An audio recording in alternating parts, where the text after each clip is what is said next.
So when you look at a science fiction film or a superhero movie these days as well, what's the underlying plot that we all see? To conquer the world. Everybody in all the science fiction and fantasy and horror films wants to take over the world. Every comic book character wants to take over, well, every comic book supervillain, that is, wants to take over the world. Well, guess what has really taken over the world? Science fiction, horror, and fantasy. What was once a cute little, B picture thing in the 1950s, today are Academy Award nominees and winners. Today, they are powerful parables of what's going on in the world, seen from the imagination of brilliant filmmakers all around the world. Boston Sci-Fi Film Festival is 50 years old and has been presenting some of the finest in this particular genre. And we have some of the finest right here in the studio right now. Let's find out about some of the movies that you're going to see at the 50th anniversary of the Boston Science Fiction Film Festival. Sam, let's start with you. You're sitting very quietly while I was discussing the beards of our other guests. So tell us about your film. Yeah, I was sat here also in envy. This is the best. I've never shaved. This is the best I've got. So I'm Sam. I'm from the UK, and my film is called Ocean's Playbook, and it's actually a name that stuck for the film. I wasn't planning on keeping it at that, but it kind of summed it up at the time, and it's a passionate homage to one of my favorite films, which actually isn't a sci-fi, but it's the Steven Soderbergh Ocean's 11 film. And I was going through a phase of deciding what I wanted to make next, and it was always going to be a sci-fi. That's kind of what I do, and I just wanted to make something light and bubbly, but at the same time I was going through this motion of literally watching Ocean's 11 almost every day for a while. It was kind of my feel-good movie. So that's just kind of what it is. It's a passionate homage, but it also sort of reaches into a lot of nostalgia from, at least from the era that I grew up in, with the sort of mid 2000s, late 90s maybe. So Ocean's Playbook, is it a caper film also? Is it about is it the same sort of plot line? Yeah, so yes, yeah, pretty much. It's more so actually. The more I got into it, the more I realized I was actually tapping into my own life. There's a lot of relationships in there. So one of the main plot is the main characters have sort of been hustled for stealing a priceless piece of art, the Pamela, but the person they stole it from was the main character's older brother. So it's a little bit of a sibling rivalry, and about them to sort of, it's in the vision of something that's maybe a little bit grander. And I don't want to give anything away because there's a few payoffs at the end.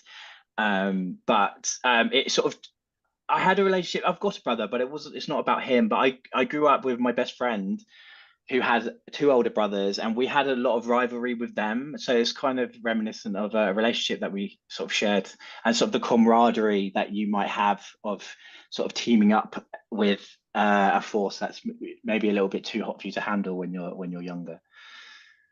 That's interesting. So we have the very identifiable plot line of the sibling rivalry, but you've elevated to the notion of the caper film, of stealing the grand artwork.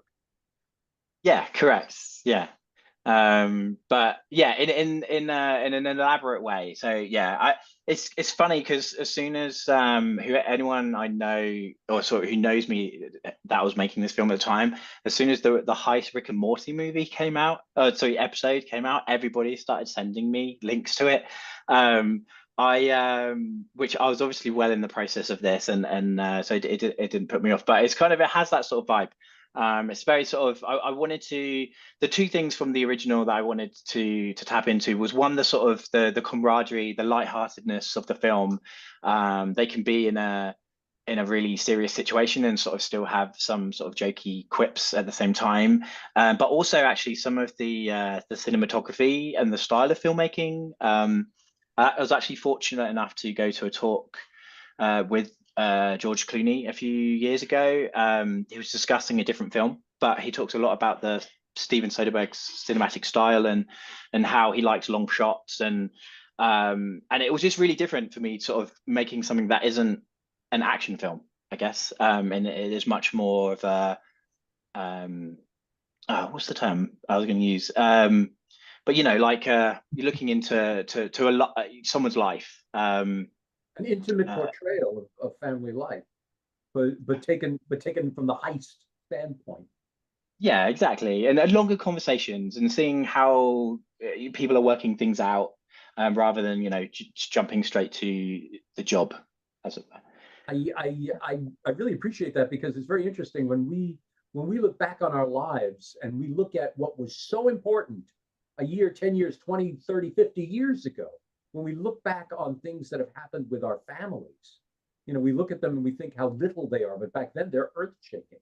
So you're kind of giving us that flavor. Yeah, slice of life. That's the term I was looking for. Slice of life.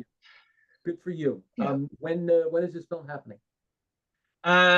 So it's playing on the 12th, which is the opening day, in the 4:00 Laputa session, and I will be there as well. I'm flying over on Monday to be there for that, which I cannot wait for.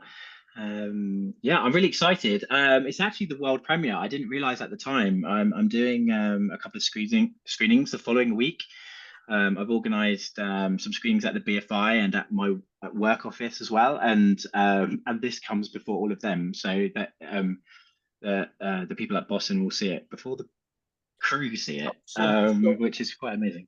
So Boston Sci-Fi is doing the world premiere of your film. Correct. Yeah. Oh, that's great. That's great. Good for you. May any audience member in there be able to boast when you win awards, when this goes viral, the whole works, they can boast about being at the world premiere. That is terrific. That is terrific. Best of luck to you. Really, really clever concept. I was going to ask, which Ocean's 11 do you consider the original, but you're talking about George Clooney, so I know you're talking about that one. There was an old one with Frank Sinatra and Dean Martin that I remember, but yeah, I have seen it. By the original, I mean the first of the trilogy or quadrilogy, depending on which way you see it. But yeah, not the Frank Sinatra one. The movie franchise. Yeah, the one that I was alive for. Yeah. Thank you. Thank you. Well put. Well put. And now let's go to Amadeusz. Amadeusz and his gang of filmmakers that are with him. Tell us about your movie. I'm fascinated. Tell me what's going on. To powiem po polsku i kolega przetłumaczy. Jakby film jest jakby jego głównym celem jest pokazanie wielu perspektyw. Chodzi też o motyw zemsty i jak zmienia ludzi, jak ludzie by w tym świecie funkcjonowali, w tym postapokaliptycznym. The main point of the film is to show different perspectives that people can have in a very extreme environment that is a world after the apocalypse, and the film is also meant to show how revenge can really change a man and put him in a very, very bad place, mentally, spiritually, and jak się nie zgubić w tym świecie właśnie. And the film also shows different ways people can react and live through this post-apocalyptic setting, and the different ways they can cope with the misery of it all, basically.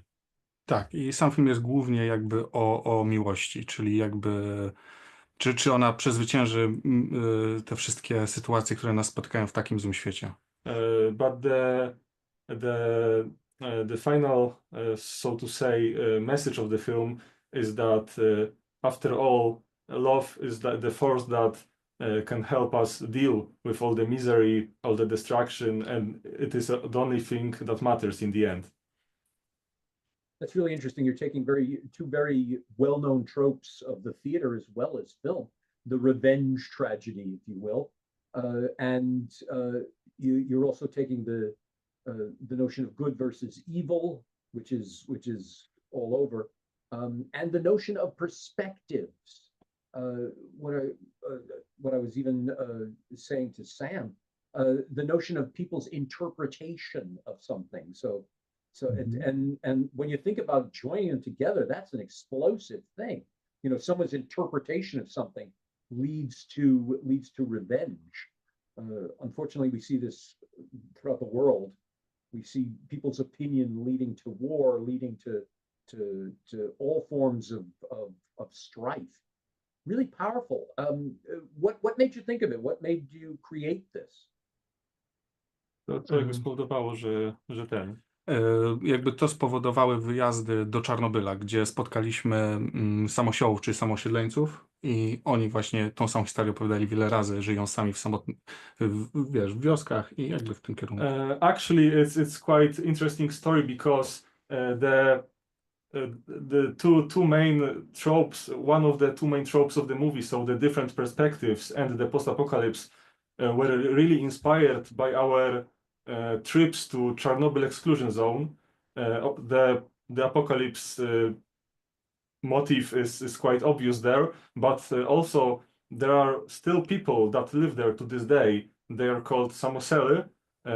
These are the people that came back to the exclusion zone after they were displaced after the disaster, and the way all of them talked about the disaster from all these different points of view, it really struck us how a single event can be described in so many ways and perspectives, and not only Pielęgniarka, osobny, wiesz, osoba, która budowała zupełnie inne podejścia. Yes, so for example, there were people that were policemen then, that worked in a hospital, that were fishermen, and all of them had such a different perspective of the same grand event that we believe that there's a single version of the story. And that all was true. Yeah, but every of these versions were true and yet very different. So this really shows how our internal thoughts, although still factually consistent, can be really varied among people. And this doesn't only apply to the event of the disaster, but also to the many events that took place afterwards, the displacements, the coming back to the abandoned villages, and so on and so on. There were really plentiful of very powerful stories that these people told us. Yeah.